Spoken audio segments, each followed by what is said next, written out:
সাধারণ শিক্ষার্থীদের জোয়ার, যা কোনো বাধাকে উপেক্ষা করে সামনে এগিয়ে চলে।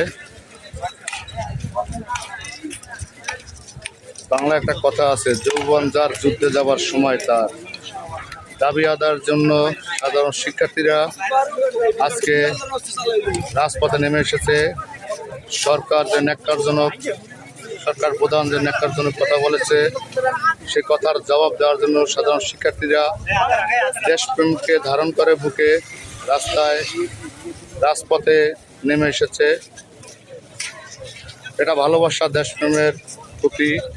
সরকার প্রধান যখন রাজাকারের আখ্যা দিয়েছে সাধারণ শিক্ষার্থীদের, তাই তারা দেশপ্রেমকে দেখানোর জন্য রাজপথে নেমে এসেছে।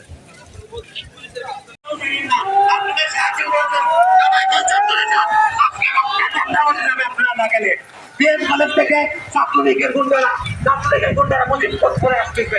সবাই যান, কেউ যাবেন না।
শিক্ষা প্রতিষ্ঠানের দিকে অগ্রসর হচ্ছে।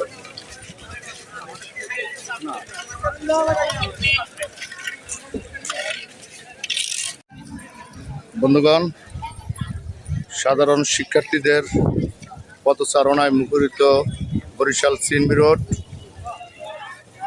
রোডের নতুলাবাদ সংলগ্ন প্রধান সড়ক সিএমবি রোড অবরুদ্ধ আছে শিক্ষার্থীদের দাবি আদায়ের জন্য। আপনারা দেখতে পাচ্ছেন, নতুলাবাদ থেকে সাধারণ শিক্ষার্থীরা পায়ে হেঁটে তাদের শিক্ষা প্রতিষ্ঠানগুলো দিকে অগ্রসর হচ্ছে। সরকারি Syed Hatem Ali college, textile, BM college, Barisal college, Barisal বিশ্ববিদ্যালয় সহ বরিশাল সকল শিক্ষা প্রতিষ্ঠানগুলোয় সাধারণ শিক্ষার্থীরা দাবি আদায়ের জন্য সোচ্চার।